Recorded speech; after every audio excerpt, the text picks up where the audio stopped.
നമസ്കാരം. അന്യോന്യത്തിലേക്ക് സ്വാഗതം. അന്യോന്യത്തിൽ ഇത്തവണ പങ്കെടുക്കുന്നത് മാധ്യമപ്രവർത്തകയായ ഷാഹിനയാണ്. നമസ്കാരം ഷാഹിന. ഷാഹിനയ്ക്കെതിരായി കർണാടകത്തിൽ പോലീസ് എടുത്ത കേസിൽ കുറ്റപത്രമായിരിക്കുന്നു. അതെ. എന്തൊക്കെയാണ് കുറ്റങ്ങൾ? കുറ്റങ്ങൾ എഫ്ഐആറിലുണ്ടായിരുന്ന കുറ്റങ്ങൾ, അതിൽ നിന്നും കൂടുതലായി ഒന്നോ രണ്ടോ കുറ്റങ്ങൾ കൂടി അവർ ആരോപിച്ചിട്ടുണ്ട്. ഒന്ന്, സംഘം ചേർന്ന് ഈ മദനിയുടെ കേസിലെ സാക്ഷികളെ ഞാൻ ഭീഷണിപ്പെടുത്തി, കൊല്ലുമെന്ന് ഭീഷണിപ്പെടുത്തി എന്നാണ് ഒരു കുറ്റം. പിന്നെ ക്രിമിനൽ കോൺസ്പിറസി, കുറ്റകരമായ ഗൂഢാലോചന എന്ന കുറ്റമുണ്ട്. കുറ്റപത്രം വന്നു എന്ന വാർത്തയ്ക്ക് ഒപ്പം വന്നത് 10 വർഷം വരെ കഠിന തടവ് കിട്ടാവുന്ന കുറ്റങ്ങളാണ് ചുമത്തപ്പെട്ടതെന്നാണ്. ഇപ്പോഴും അതങ്ങനെ തന്നെ നിൽക്കുകയാണോ? അത് ക്രിമിനൽ കോൺസ്പിറസി 120B എന്ന് പറയുന്ന IPCയിലെ സെക്ഷൻ, ഞാൻ മനസ്സിലാക്കുന്നത്, എനിക്ക് നിയമകാര്യങ്ങളിൽ അത്ര വലിയൊരു അവഗാഹമില്ല, ഞാൻ മനസ്സിലാക്കുന്നത് ആ ഒരു വകുപ്പ് വേണമെങ്കിൽ ജീവപര്യന്തം കിട്ടാവുന്ന, അത് പക്ഷെ സാധാരണഗതിയിൽ കൊലപാതകവുമായി ചേർന്ന് വരുന്ന ക്രിമിനൽ ഗൂഢാലോചനയ്ക്കാണ് അത്തരത്തിലുള്ള ഒരു കഠിന ശിക്ഷ ഉണ്ടാവുക എന്നാണ് ഞാൻ മനസ്സിലാക്കുന്നത്. മറ്റ് കുറ്റങ്ങളുമായി ചേർന്ന് വരുന്ന ക്രിമിനൽ കോൺസ്പിറസി അല്ലെങ്കിൽ ഗൂഢാലോചനയ്ക്ക് ഒരുപക്ഷെ 7 വർഷം വരെയൊക്കെ തടവ് ശിക്ഷ കിട്ടാവുന്ന കുറ്റമാണ് എന്നാണ് ഞാനിപ്പോൾ മനസ്സിലാക്കുന്നത്. എന്റെ ധാരണ മുഴുവൻ ശരിയാണോ എന്ന് ഉറപ്പില്ല. ഇതാണ് ഞാൻ മനസ്സിലാക്കുന്നത്. ഈ കുറ്റപത്രത്തിന് പിന്നിലുള്ള സംഭവത്തിലേക്ക് പോയാൽ, അന്ന് അബ്ദുൽ നാസർ മദനിക്കെതിരെ മൊഴി കൊടുത്ത 2 സാക്ഷികളെ ഇന്റർവ്യൂ ചെയ്യാൻ ഷാഹിന പോയി. അതെ. അതാണ് പിന്നീട് ഒരു പ്രശ്നമായും സംഭവമായും കേസായും ഒക്കെ മാറുന്നത്. അതെ. അന്ന് എന്താ സംഭവിച്ചത്? ഈ സാക്ഷികളെ കുറിച്ച് കൂടുതലായി അന്വേഷിച്ചപ്പോൾ ഞാൻ അറിഞ്ഞ ഒരു കാര്യം, ഈ 3 സാക്ഷികളിൽ 2 പേര് BJP RSS പ്രവർത്തകരാണ് എന്നുള്ളതാണ്. മൂന്നാമത്തെ സാക്ഷി റഫീഖ് എന്ന പേരുള്ള ഒരു തോട്ടം തൊഴിലാളിയാണ്. അപ്പം BJP RSS പ്രവർത്തകരായ സാക്ഷികൾ എന്നുകൂടി വന്നപ്പോൾ അതിനകത്ത് ഒരു ഫാബ്രിക്കേഷൻ നടക്കാനുള്ള ഒരു സാധ്യത വളരെ കൂടുതലാണ് എന്ന് എനിക്ക് തോന്നി. അതിന്റെ ഒരു ഊഹം മാത്രമായിരുന്നു. എന്തായാലും ഒന്ന് പോയി അവരെ കണ്ടു നോക്കാമെന്നൊരു തീരുമാനത്തിൽ ഞാൻ എത്തുന്നത് അങ്ങനെയാണ് ഞാൻ പോകാൻ തീരുമാനിച്ചത്. സാക്ഷികൾക്ക് അറിയാമായിരുന്നു ഷാഹിന വരാൻ പോകുന്നു, ഇങ്ങനൊരു ഇന്റർവ്യൂ എടുക്കാൻ പോകുന്നു എന്ന് സാക്ഷികളെ അറിയിച്ചിരുന്നോ? ഇല്ല, കാരണം അവരുടെ ഫോൺ നമ്പറോ അല്ലെങ്കിൽ കോണ്ടാക്ട് നമ്പറോ അങ്ങനെ ഒന്നും എനിക്ക് കിട്ടിയിട്ടുണ്ടായിരുന്നില്ല. ഞാൻ നേരെ അവരുടെ വീട്ടിലേക്ക് ചെല്ലുകയായിരുന്നു. എന്റെ കയ്യിൽ നമ്പറോ ഒന്നും ഉണ്ടായിരുന്നില്ല, ഞാൻ വിളിച്ചിട്ടൊന്നും ഉണ്ടായിരുന്നില്ല. അവിടെ ചെന്ന് അവരോട് സംസാരിക്കുകയാണ് ഉണ്ടായത്. ആ സംസാരത്തിലൂടെയാണ് അവരുടെ മൊഴിയും ഫാബ്രിക്കേറ്റഡ് ആണ് എന്ന ഒരു റിപ്പോർട്ട് തയ്യാറാക്കാനായത്. അതെ. അവിടെ ചെന്ന് ഞാൻ ആദ്യം കാണുന്നത് ഈ കേസിലെ KK യോഗാനന്ദ എന്ന സാക്ഷിയെയാണ്. യോഗാനന്ദ ഒരു പഴയ BJP RSS പ്രവർത്തകനാണ്. യോഗാനന്ദ ഇപ്പോൾ കൃഷിയൊക്കെ ചെയ്ത് ജീവിക്കുന്ന ഒരാളാണ്. അപ്പൊ യോഗാനന്ദയെ ഞാൻ ചെന്ന് കണ്ട് യോഗാനന്ദയോട് സംസാരിച്ച് തുടങ്ങുമ്പോൾ ഞാൻ ഒരു ഇൻട്രൊഡക്ഷന് ശേഷം ഞാൻ യോഗാനന്ദയോട് ചോദിച്ചു, അബ്ദുൽ നാസർ മദനിയെ കണ്ടിട്ടുണ്ടോ എന്ന് ചോദിച്ചു. യോഗാനന്ദയുടെ മറുപടി ഇല്ല എന്നായിരുന്നു. സത്യത്തിൽ എന്നെ അത് ഞെട്ടിച്ചു. കാരണം ഈ കേസിലെ ഒരു സാക്ഷി, പോലീസ് രേഖകളിൽ മദനിയെ കണ്ടു എന്ന് പറയുന്ന ഒരു സാക്ഷി വളരെ പെട്ടെന്ന് എന്നോട് ഇല്ല എന്ന് പറയുന്ന ഒരു സാഹചര്യം. അപ്പൊ ഞാൻ വീണ്ടും ചോദിച്ചു. അതിന്റെ വിഷ്വൽ പുറത്തു വന്നിട്ടുണ്ട്. അത് ഞാൻ ഒരു രഹസ്യ ക്യാമറയിൽ അത് മുഴുവൻ റെക്കോർഡ് ചെയ്തിരുന്നു. ഞാൻ വീണ്ടും ചോദിച്ചു, അങ്ങനെ നിങ്ങൾ, പക്ഷെ അങ്ങനെയല്ലല്ലോ, പോലീസ് രേഖകളിൽ താങ്കൾ ഇങ്ങനെ മദനിയെ കണ്ടതായിട്ടാണല്ലോ പറയുന്നത്. അപ്പോൾ അദ്ദേഹം പറഞ്ഞത് അങ്ങനെയല്ല, അത് എന്റെ തെറ്റിദ്ധാരണയാണ്. പോലീസ് രേഖകളിൽ തടിയന്റെ നസീറിനെ കണ്ടു എന്ന സാക്ഷിയാണ് ഞാൻ എന്നാണ് അദ്ദേഹം എന്നോട് പറഞ്ഞത്. അപ്പൊ ഞാൻ ഊഹിച്ചത് തടിയന്റെ നസീറിനെ കണ്ടതിനെ കുറിച്ചൊക്കെ വളരെ വിശദമായി എന്നോട് യോഗാനന്ദ പറയുകയും ചെയ്തു. എത്ര പ്രാവശ്യം കണ്ടിട്ടുണ്ട്, അയാൾ എങ്ങനെയുള്ള ഒരാളായിരുന്നു, അത്തരം കാര്യങ്ങളൊക്കെ പറഞ്ഞു. അപ്പം ഞാൻ മനസ്സിലാക്കുന്നത് തടിയന്റെ നസീറിനെ കണ്ടു എന്ന സാക്ഷിമൊഴിയുടെ കൂടെ അബ്ദുൽ നാസർ മദനിയെ കണ്ടു എന്നതുകൂടി പോലീസ് എഴുതി ചേർത്തതാവാനാണ് സാധ്യത. ഇങ്ങനെ എഴുതി ചേർത്തിട്ടുണ്ട് എന്ന കാര്യം ഒരുപക്ഷെ ഈ യോഗാനന്ദയെ പോലീസ് അറിയിച്ചിട്ട് പോലുമില്ല എന്നാണ് എനിക്ക് തോന്നുന്നത്. കാരണം അറിയിച്ചിട്ടുണ്ടെങ്കിൽ ഒരുപക്ഷെ ഇത്ര പെട്ടെന്ന് ഇയാൾ എന്റെ മുമ്പിൽ ഇങ്ങനെ അങ്ങനെ പറയില്ല. രണ്ടാമത്തെ സാക്ഷിയുടെ കാര്യത്തിൽ അവിടുന്ന് ഞങ്ങൾ ഇറങ്ങിയിട്ട് രണ്ടാമത്തെ സാക്ഷിയെ റഫീഖ് എന്ന് പറയുന്ന സാക്ഷി, അതിനിടയിൽ മറ്റൊരു സാക്ഷിയായ പ്രഭാകർ, അദ്ദേഹം ഒരു BJP പ്രവർത്തകനാണ്, BJPയുടെ പഴയ പഞ്ചായത്ത് അംഗമാണ്. പ്രഭാകറിനെ കാണാൻ ശ്രമിച്ചെങ്കിലും നടന്നില്ല. കാരണം അതിനിടയിൽ ഞങ്ങൾ ആ കവലയിൽ നിന്ന് അവിടെയുള്ള കുറച്ച് ആളുകളോട് സംസാരിക്കുമ്പോൾ പഞ്ചായത്ത് വൈസ് പ്രസിഡന്റ് ഒരു വിജയൻ എന്ന് പറയുന്ന ഒരാൾ, അങ്ങനെ പലരോടും സംസാരിച്ചിരുന്നു. അവരോടൊക്കെ സംസാരിക്കുമ്പോൾ അവരെല്ലാവരും പറയുന്നത് അബ്ദുൽ നാസർ മദനിയെ അവർ ആ പ്രദേശത്ത് കണ്ടിട്ടില്ല എന്നാണ്. അവരോടൊക്കെ സംസാരിച്ച് നിൽക്കുന്നതിനിടയിൽ പോലീസ് വന്ന് നിങ്ങളിവിടെ എന്താണ് ചെയ്യുന്നത് എന്ന തരത്തിൽ ആദ്യം അവരൊരു വിരട്ടലിന്റെ ഭാഷയിൽ സംസാരിച്ചു. ഞാൻ പറഞ്ഞു, ഞാൻ എന്റെ ജോലിയാണ് ചെയ്യുന്നത്, ഞാൻ ഈ പ്രദേശം കേന്ദ്രീകരിച്ച് നടക്കുന്ന ഇത്തരം തീവ്രവാദ പ്രവർത്തനങ്ങളെ കുറിച്ചൊക്കെ അന്വേഷിച്ച് അറിയാനും എഴുതാനും വന്നതാണ്, ഞാൻ തെഹൽക്കയുടെ കറസ്പോണ്ടന്റ് ആണ് എന്ന് പറഞ്ഞ് ഞാൻ എന്റെ കാർഡ് അവർക്ക് കാണിച്ചു കൊടുത്തു. അപ്പം കാർഡൊക്കെ നോക്കിയിട്ട് ഇവിടെ ഇങ്ങനെ നിൽക്കാൻ പറ്റില്ല, പിന്നെ ഈ സ്ഥലം വളരെ മോശമാണ്, നിങ്ങൾ ഇവിടുന്ന് പെട്ടെന്ന് പോകണം എന്ന തരത്തിൽ എന്നോട് സംസാരിച്ചു. ഷാഹിനയുടെ പേര്, ഷാഹിന എന്ന പേര്, അതിന്റെ പുറകിലുള്ള മുസ്ലിം ഐഡന്റിറ്റി, അത് എന്നോട് പോലീസിന്റെ ഒരു പ്രതികരണം അതറിഞ്ഞപ്പോ എങ്ങനെയാണ്, വേറെ എന്തെങ്കിലും തരത്തിലുള്ള പ്രതികരണത്തിന്റെ സ്വഭാവത്തിൽ മാറ്റം ഉണ്ടായോ? ഉറപ്പായിട്ടും എന്റെ പേര് പറഞ്ഞപ്പോ തന്നെ അവരുടെ ഒരു ഭാവം മാറുന്നത് എനിക്ക് ശരിക്കും കാണാമായിരുന്നു. എന്നിട്ട് ഐഡന്റിറ്റി കാർഡ് ചോദിച്ചു. ഐഡന്റിറ്റി കാർഡ് നോക്കി, അവർക്ക് എത്ര നോക്കിയിട്ടും ബോധ്യപ്പെടുന്നില്ല. പിന്നെ സംഭാഷണത്തിനിടയിൽ അവരെന്നോട് ചോദിച്ചു, നിങ്ങൾ മുസ്ലിം ആണോ എന്ന് ചോദിച്ചു. അപ്പൊ ഞാൻ പറഞ്ഞു, ഞാനൊരു പത്രപ്രവർത്തകനാണ് എന്ന് പറഞ്ഞു. ഞാൻ ആ ചോദ്യത്തിനോട് ആണെന്നോ അല്ലെന്നോ പ്രതികരിച്ചില്ല.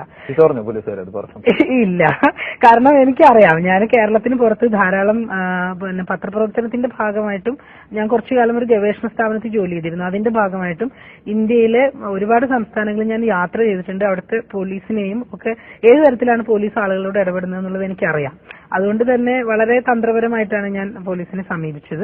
പക്ഷെ അന്ന് വളരെ ധൈര്യത്തോടു കൂടി അവിടെ നിന്ന്, ഞാൻ തെഹൽക്കയുടെ കറസ്പോണ്ടന്റ് ആണ്, ഞാൻ ചെയ്ത കുറ്റം എന്താണ് എന്ന് എന്നോട് പറയാതെ ഞാൻ നിങ്ങളുടെ കൂടെ സ്റ്റേഷനിലേക്കൊന്നും വരില്ല എന്ന തരത്തിൽ പറഞ്ഞതുകൊണ്ടാണ് എനിക്ക് അവിടെ നിന്ന് പോരാൻ കഴിഞ്ഞത്. അതെ, അടുത്ത സാക്ഷിയുടെ അടുത്തേക്ക് അതിന് ശേഷമാണ് പോകുന്നത്. അടുത്ത സാക്ഷി എന്ന് പറയുന്നത് റഫീഖ് എന്ന പേരുള്ള ഒരു 25 വയസ്സോ മറ്റുള്ള ഒരു തോട്ടം തൊഴിലാളിയായിട്ടുള്ള ഒരു ചെറുപ്പക്കാരനാണ്. അയാള് ഈ തടീന്റെ അവിടെ നസീർ ജോലി ചെയ്തിരുന്നു എന്ന് പറയുന്ന തോട്ടത്തിൽ മുമ്പ് ജോലി ചെയ്തിരുന്നു. അതിനെ തുടർന്ന് അയാളെ പോലീസ് അറസ്റ്റ് ചെയ്യുകയും 2 ആഴ്ചയോളം കസ്റ്റഡിയിൽ വെച്ച് അതിഭീകരമായി പീഡിപ്പിക്കുകയും ചെയ്തു എന്നാണ് അയാൾ എന്നോട് പറഞ്ഞത്.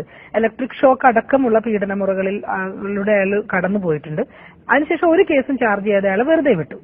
ആ മൊഴിയും വീഡിയോയിൽ എടുത്തിട്ടുണ്ട്. അതെ, എല്ലാം തന്നെ വീഡിയോയിലുണ്ട്. അപ്പൊ റഫീഖ് എന്നോട് പറഞ്ഞത്, എനിക്ക് വളരെ വിഷമമുണ്ട്, പോലീസിനെ ഭീഷണിപ്പെടുത്തിയും നിർബന്ധിച്ചും അതിനെതിരെ മൊഴി കൊടുപ്പിച്ചതാണ്.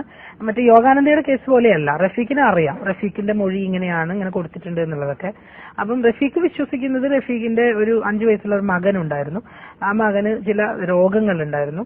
അപ്പൊ ഈ കുട്ടിക്ക് അസുഖമുള്ളത് തന്നെ ദൈവശാപമാണ്, ഞാൻ ഒരാൾക്കെതിരെ കള്ളമൊഴി കൊടുത്തതിന്റെ ദൈവശാപമാണ് എന്നൊക്കെ എന്നോട് അന്ന് റഫീഖ് പറയുകയുണ്ടായിട്ടുണ്ട്. അത്തരം ഒരു സാഹചര്യം ആണ് അന്ന് അവിടെ ഉണ്ടായത്.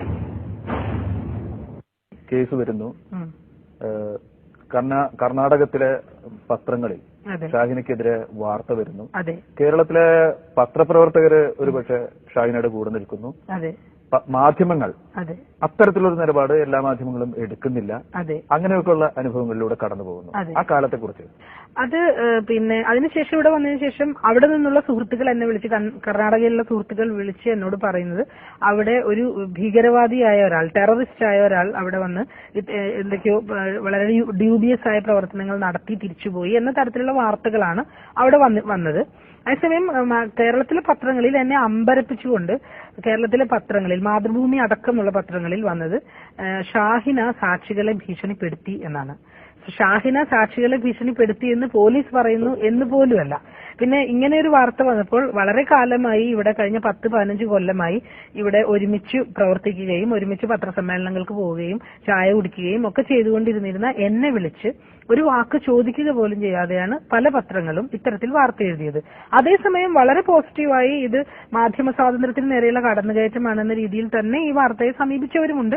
അന്നത്തെ ഈ ഒരു സമീപനത്തിൽ, മാധ്യമങ്ങളിൽ നിന്ന് പൊതുവായുണ്ടായ ഒരു സമീപനത്തിൽ മദനിയെ കുറിച്ച് ഉണ്ടായ ഒരു പൊതുബോധ്യം സ്വാധീനിച്ചു എന്ന് കരുതുന്നുണ്ടോ? ഉറപ്പായിട്ടും. കാരണം ഇവിടുത്തെ പത്രങ്ങൾ നിരന്തരമായി എഴുതിക്കൊണ്ടിരുന്നിരുന്ന ഒരു കാര്യമാണ് മദനി ലക്കേരി എസ്റ്റേറ്റിൽ പോയി എന്നുള്ളത്.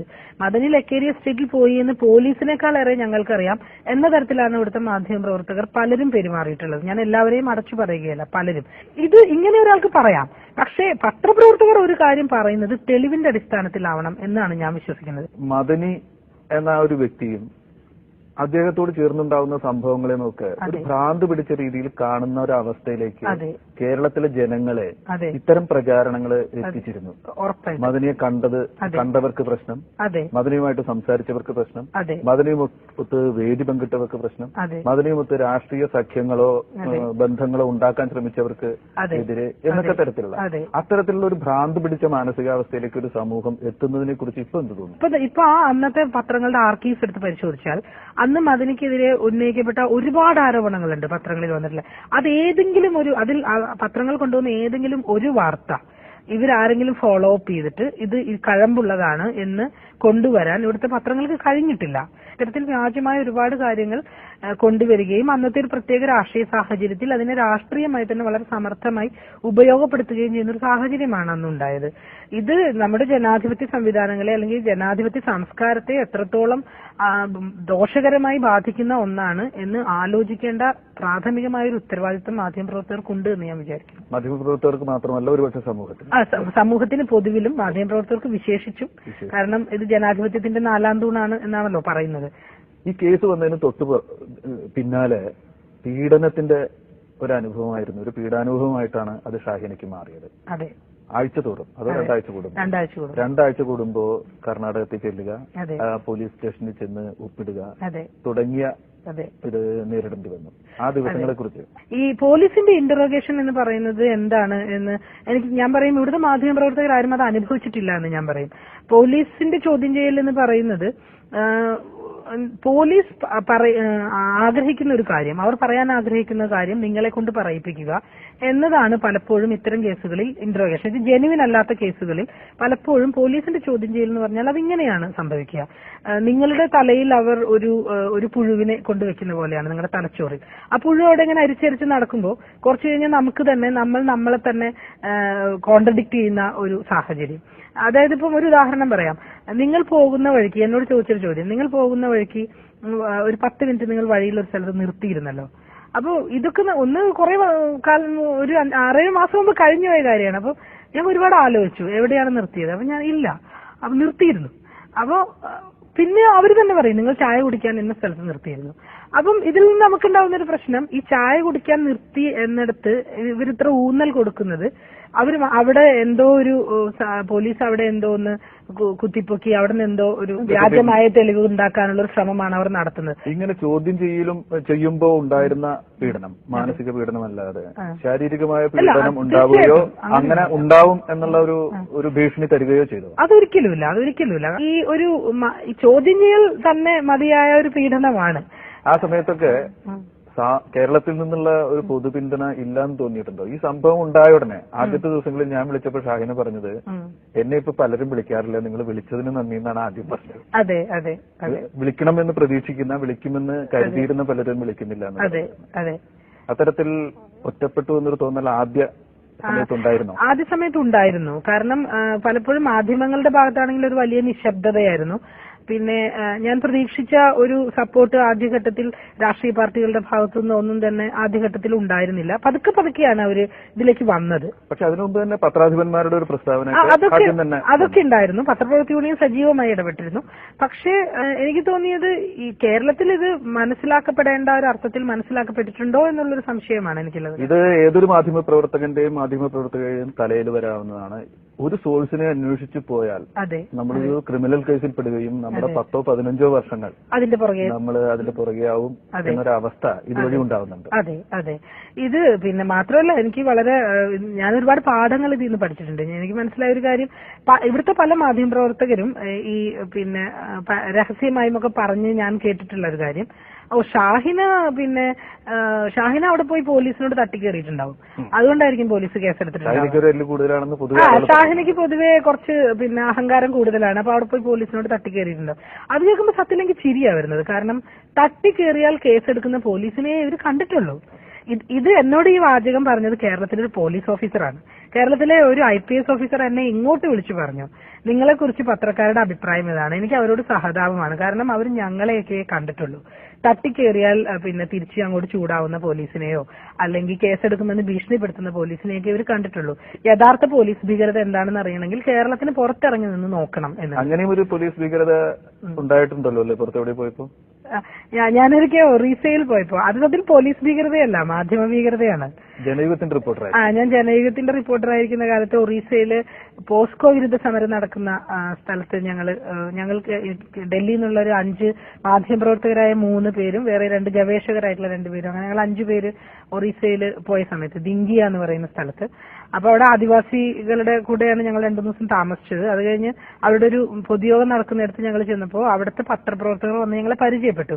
ഞാൻ എന്റെ ജനയുഗത്തിന്റെ ലേഖികയാണെന്ന വിസിറ്റിംഗ് കാർഡ് അടക്കം അവർക്ക് കൊടുത്ത് ഞാൻ പരിചയപ്പെട്ട് സംസാരിച്ചു. അത് കഴിഞ്ഞ് പിറ്റേ ദിവസത്തെ അവിടുത്തെ ഒരു പ്രമുഖ ഒറിയ പത്രമാണ്. ഒറിയ പത്രത്തിൽ വന്ന വാർത്ത, ഡൽഹിയിൽ നിന്നും വന്ന 5 വനിതാ മാവോയിസ്റ്റുകൾ പിന്നെ ആദിവാസികൾക്ക് ആയുധ പരിശീലനം നൽകി എന്നായിരുന്നു. അന്ന് എനിക്ക് മനസ്സിലായ ഒരു കാര്യമുണ്ട്. I think media is sold out. കേരളത്തിന് പുറത്ത് പല സ്ഥലങ്ങളിലും മീഡിയ ഈ തരത്തിൽ സോൾഡ് ഔട്ട് ആണ്. എനിക്ക് എന്റെ ഒരു പത്രപ്രവർത്തന ജീവിതത്തിലെ ഒരു വലിയ അടിയായിരുന്നു അത്. കാരണം ഇങ്ങനെ പത്രപ്രവർത്തകർ വാർത്ത എഴുതുമെന്ന് ഞാൻ അതുവരെ വിശ്വസിച്ചിരുന്നില്ല. പത്രപ്രവർത്തകർ മാവോയിസ്റ്റാക്കി, പോലീസ് മുസ്ലിം ഭീകരവാദിയാക്കി. അതെ അതെ. അപ്പോ ഇങ്ങനെ ഞാൻ അതുവരെ പലപ്പോഴും CPM അടക്കമുള്ള രാഷ്ട്രീയ പാർട്ടികൾ മാധ്യമങ്ങളെ കുറിച്ച് നുണ എഴുതുന്നു എന്ന് പറയുമ്പോഴൊക്കെ തന്നെ മാധ്യമങ്ങൾക്ക് അങ്ങനെ നുണ എഴുതാൻ പറ്റില്ല എന്ന ഒരു വിചാരം എനിക്കുണ്ടായിരുന്നു. പക്ഷെ കഴിഞ്ഞ കുറച്ചു കാലങ്ങൾക്ക് ഇപ്പുറം ആ ധാരണ എനിക്ക് മാറി. മാധ്യമങ്ങൾ പച്ചക്കള്ളം എഴുതും എന്ന് എന്റെ തന്നെ അനുഭവങ്ങളിൽ നിന്ന് ഞാൻ പഠിച്ചു. ഇതുവരെ എത്ര രൂപ ചെലവായി കേസിന്? അങ്ങനെ ചോദിച്ചാൽ അങ്ങനെ ഒരു കണക്ക് ഞാൻ വെച്ചിട്ടില്ല. എന്റെ കയ്യിൽ നിന്ന് ഒരുപാട് പൈസ ചെലവായിട്ടുണ്ട്. കാരണം ഓരോ തവണയും ബാംഗ്ലൂർ പോയി വരിക എന്നുള്ളൊരു ചെലവ്. പിന്നെ ഇപ്പം വക്കീല് ഇനിയുള്ള കാര്യങ്ങൾ ചെയ്യാൻ വേണ്ടുന്ന ചെലവ്, അത് ഭീമമായ ചെലവ് തന്നെയായിരിക്കും. വക്കീലിനെ അറിയാതായിരിക്കുമല്ലോ ഇതുപോലൊരു കേസ് വന്നാൽ ഇനി എന്ത് സംഭവിക്കുന്നത്. അതെ. എന്തെങ്കിലും ഒരു ബഡ്ജറ്റ് മനസ്സിൽ കാണുന്നുണ്ടോ ഈ കേസിൽ നിന്ന് ഷാഹിന പുറത്തു വരാൻ? അല്ലെങ്കിൽ ഈ കേസിന്റെ ജുഡീഷ്യൽ പ്രോസസ് അവസാനിക്കുന്നത് വരെ കേസ് നടത്താൻ എത്ര രൂപ വേണ്ടി വരും? ഒരുപക്ഷെ വക്കീല് പറഞ്ഞ ഒരു ഇതനുസരിച്ച് ഒരു 4-4.5 ലക്ഷം രൂപ, 5 ലക്ഷം രൂപയെങ്കിലും മിനിമം വേണ്ടി വരും. പണ്ട് പൊതുപ്രവർത്തനത്തിന്റെ ഭാഗമായിട്ട് ഉണ്ടാകുന്ന കേസുകളെ സഹായിക്കാൻ ഡിഫൻസ് കമ്മിറ്റികൾ ഉണ്ടാവും. സമൂഹം ആ കുറ്റാരോപിതന്റെ കൂടെ നിൽക്കുന്നൊരു സ്ഥിതി ഉണ്ടാവും. ഇതും അങ്ങനെ ഒരു കേസല്ലേ? ആ തരത്തിൽ എന്തെങ്കിലുമൊക്കെ നാട്ടിൽ സംഭവിക്കണ്ടേ? സംഭവിക്കുന്നതാണ് എന്റെ ഒരു ആഗ്രഹവും പ്രതീക്ഷയും ഒക്കെ. അങ്ങനെ ഡിഫൻസ് കമ്മിറ്റി ഉണ്ടാകുമെന്ന് ഞാൻ ആഗ്രഹിക്കുന്നുണ്ട്. ഉണ്ടാകുമായിരിക്കും. കാരണം ഉണ്ടാകാതിരിക്കാൻ വഴിയില്ലല്ലോ. ഇത്തരമൊരു കേസ് ഇത് എല്ലാവരുടെയും പ്രശ്നമായി തന്നെ പൊതുസമൂഹം എടുക്കും തന്നെയാണ് എന്റെ ഒരു പ്രതീക്ഷ. കർണാടകത്തിലെ ക്രമസമാധാന പാലന അന്തരീക്ഷം ഇതൊരു ചർച്ചാ വിഷയമാവേണ്ട ഒരു ഘട്ടമല്ലേ ഇത്? അവിടെ ചെന്ന് നമ്മുടെ തന്നെ പല നേതാക്കളും MA ബേബിയൊക്കെ കേസിൽ പെട്ടിരിക്കുന്നു. അത്തരത്തിലുള്ള പ്രശ്നങ്ങളുണ്ട്. കർണാടകത്തിലെ പോലീസിന് ഒരു എല്ല് കൂടുതലാണോ നേരത്തെ പറഞ്ഞ പോലെ? കർണാടകത്തിലെ പോലീസിന് എല്ലാണോ കൂടുതൽ എന്താണെന്ന് എനിക്ക് മനസ്സിലായിട്ട് പോലുമില്ല. കാരണം അവിശ്വസനീയമായ തരത്തിലാണ് അവിടെ പോലീസ് പെരുമാറുന്നത്. ഇപ്പോ MA ബേബിക്കെതിരെ കേസെടുത്തു എന്നുള്ള ഒരു സാഹചര്യം മാത്രമല്ല, നവീൻ സോറിഞ്ചെ എന്നൊരു പത്രപ്രവർത്തകൻ കഴിഞ്ഞ 3 മാസമായി ജയിലിലാണ്. അദ്ദേഹം ഒരു ടെലിവിഷൻ ജേർണലിസ്റ്റ് ആണ്. അദ്ദേഹം ചെയ്തത് അവിടെ ഒരു ക്ലബില് ആൺകുട്ടികളും പെൺകുട്ടികളും ഒരുമിച്ച് വരുന്ന ഒരു ക്ലബില് ഹിന്ദു ജാഗരൺ വേദി അവരെ ഈ ആൺകുട്ടികളെയും പെൺകുട്ടികളെയും ആക്രമിക്കാൻ പരിപാടി ഇട്ടിട്ടുണ്ട് എന്ന ഒരു ഇൻഫർമേഷൻ നേരത്തെ കിട്ടിയതിന്റെ അടിസ്ഥാനത്തിൽ അദ്ദേഹം മറ്റു മാധ്യമപ്രവർത്തകരെയും അറിയിച്ച് പോലീസിനെയും അറിയിച്ച് അവിടെ പോയി. അങ്ങനെ അവിടെ ചെന്ന് ഇപ്പോൾ അദ്ദേഹത്തിന് അവിടെ ഉണ്ടായത് ഈ ഹിന്ദു ജാഗരൺ വേദിക്കാരെ സഹായിക്കുന്ന തരത്തിൽ പോലീസ് പെരുമാറുകയും പിന്നീട് ഈ കുട്ടികളെ വളരെ മോശമായ രീതിയിൽ ഹിന്ദു ജാഗരൺ വേദി ആക്രമിക്കുകയും തുടർന്ന് ഇത് കേസായപ്പോൾ ഈ കേസിൽ 14ാം പ്രതിയായി നവീൻ സോറിഞ്ചയെ ഉൾപ്പെടുത്തുകയുമാണ് പോലീസ് ചെയ്തത്. ഇതിനു മുമ്പ് ഞാൻ കർണാടകയിലുള്ള ബാംഗ്ലൂരിലുള്ള പത്രപ്രവർത്തക സുഹൃത്തുക്കളിൽ നിന്ന് ഞാൻ മനസ്സിലാക്കിയ കാര്യം, അവിടുത്തെ ഒരു ഉയർന്ന പോലീസ് ഉദ്യോഗസ്ഥൻ നവീൻ സോറിഞ്ചയെ വിളിച്ച് നിന്നെ കാണിച്ചു തരാമെന്ന് ഭീഷണിപ്പെടുത്തുകയും നീ ഒരിക്കലും പുറത്തിറങ്ങാത്ത രീതിയിലുള്ള വകുപ്പുകൾ ചേർത്ത് നിന്നെ ജയിലിൽ അടയ്ക്കുമെന്ന് ഭീഷണിപ്പെടുത്തുകയും ചെയ്തിരുന്നു. ഇതൊക്കെ ദേശീയ തലത്തിൽ ഒരു ചർച്ചാ വിഷയമാവണ്ടേ? ഏറ്റവും ചുരുങ്ങിയത് മാധ്യമ ലോകത്തെങ്കിലും ഇതൊരു ചർച്ചാ വിഷയമാവണ്ടേ? അങ്ങനെ ആകാത്തത് എന്തുകൊണ്ടാണ് പൊതുമാധ്യമ രംഗത്ത്? എനിക്ക് തോന്നുന്നത് ഈ കേരളത്തിന് പുറത്ത് ഇത്തരം വിഷയങ്ങൾ കുറെ കൂടി ചർച്ചയാവുന്നുണ്ട് എന്ന് തന്നെയാണ്. ഡൽഹിയിലാണെങ്കിലും അല്ലെങ്കിൽ മറ്റു വടക്ക് കിഴക്കൻ സംസ്ഥാനങ്ങളിലൊക്കെ നടക്കുന്ന അവിശ്വസനീയമായ തരത്തിലുള്ള മനുഷ്യാവകാശ ലംഘനങ്ങൾ അല്ലെങ്കിൽ ഒരുപക്ഷെ ഇവിടുത്തെ പത്രപ്രവർത്തകർ കണ്ടിട്ട് പോലും ഉണ്ടാവില്ല. ഗൺ പോയിന്റിൽ നിന്നും കത്തിമുനയിൽ നിന്നും ജോലി ചെയ്യുന്ന ഇന്ന് ഓഫീസിൽ പോയി നാളെ തിരിച്ചു വീട്ടിലെത്തുമെന്ന് പോലും ഉറപ്പില്ലാത്ത തരത്തിൽ ജോലി ചെയ്യുന്ന പത്രപ്രവർത്തകർ വടക്കേ ഇന്ത്യയിലും വടക്ക് കിഴക്കൻ സംസ്ഥാനങ്ങളിലും ഒക്കെ തന്നെ എനിക്ക് തോന്നുന്നത് പുറത്തൊക്കെ കുറെ കൂടി അത്തരത്തിലുള്ള ചില ഫോറങ്ങളും അത്തരത്തിലുള്ള പ്രതിരോധങ്ങളും ഒക്കെ ഉണ്ടാകുന്നുണ്ട് എന്നാണ് എനിക്ക് തോന്നുന്നത്. നമ്മൾ മാധ്യമങ്ങളെ നിരന്തരം കുറ്റം പറയുമ്പോഴും ഞാൻ പറയും ഒരുപക്ഷെ ഏറ്റവും അസംഘടിതരായ വിഭാഗമാണ് മാധ്യമങ്ങൾ. വളരെ റിസ്കിയായ സാഹചര്യങ്ങളിൽ ജോലി ചെയ്യേണ്ടി വരിക, എന്നിട്ട് അത്തരം റിസ്ക് ജീവിതത്തിൽ സംഭവിച്ചു കഴിയുമ്പോൾ മാനേജ്മെന്റുകളോ പത്ര മാനേജ്മെന്റുകളോ അല്ലെങ്കിൽ പൊതുസമൂഹമോ കൂടെ നിൽക്കാത്ത ഒരു സാഹചര്യം, ഇത് വളരെ ഗുരുതരമായി കണക്കാക്കേണ്ടതുണ്ട് എന്ന് എനിക്ക് തോന്നുന്നു. ഈ കേസ് വന്നപ്പോ വീട്ടിൽ കുടുംബത്തിൽ ആരൊക്കെ ഉണ്ടായിരുന്നു കൂടെ? എന്റെ വീട്ടില് എല്ലാവരും ഉണ്ടായിരുന്നു. എന്റെ വീട്ടിലെല്ലാവരും. പക്ഷെ അവരെ സംബന്ധിച്ചോളം എന്ത് പറഞ്ഞു? ഉമ്മ ആദ്യം ഞാൻ അങ്ങോട്ട് പോകുന്നതിന് മുമ്പ് ഞാൻ ആദ്യം ഈ കാര്യം വിളിച്ച് പറഞ്ഞത് എന്റെ ഉമ്മേനെയാണ്. കാരണം ഒരു പെരുന്നാളിന്റെ തലേന്ന് മറ്റാണ് ഞാൻ അങ്ങോട്ട് പോകുന്നത്. അപ്പൊ ഞാൻ വീട്ടിൽ വിളിച്ചു പറഞ്ഞു, സാധാരണ എല്ലാ പെരുന്നാളിനും ഞങ്ങൾ ഒരുമിച്ചുണ്ടാവും. അപ്പൊ ഇന്ന് ഇത്തവണ ഞാൻ വരില്ല, ഞാൻ ഇങ്ങനെ ഒരു കാര്യത്തിന് പോവുകയാണെന്ന് പറഞ്ഞു. അപ്പൊ എന്റെ ഉമ്മ പറഞ്ഞത്, അയ്യോ നീ എന്തിനാ പോണേ, മദനി പിന്നെ പോലീസ് പിടിച്ചുകൊണ്ടുപോയിട്ടുണ്ടെങ്കിൽ അയാൾ എന്തെങ്കിലും ചെയ്തിട്ടായിരിക്കും, എന്തിനാ പോണേ, അങ്ങനെ പോണ്ട എന്നൊക്കെ പറഞ്ഞു. പിന്നെ ഞാൻ പോയി തിരിച്ചു വന്ന് കേസൊക്കെ ആയതിനു ശേഷം ഉമ്മ വളരെ സപ്പോർട്ടീവ് ആയിരുന്നു, വളരെ പിന്തുണ ഉണ്ടായിരുന്നു എനിക്കറിയാം.